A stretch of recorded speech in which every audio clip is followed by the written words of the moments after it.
Guys, for today's video, tara samahan niyo po ako.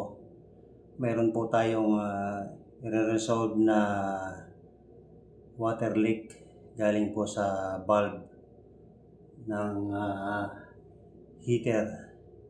Ito po guys, tignan natin kung anong problema niya. Yan.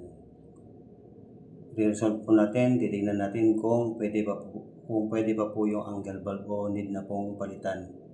Yan po guys. Keep on watching guys. Thank you.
Guys, itong valve na to talagang may leak na po.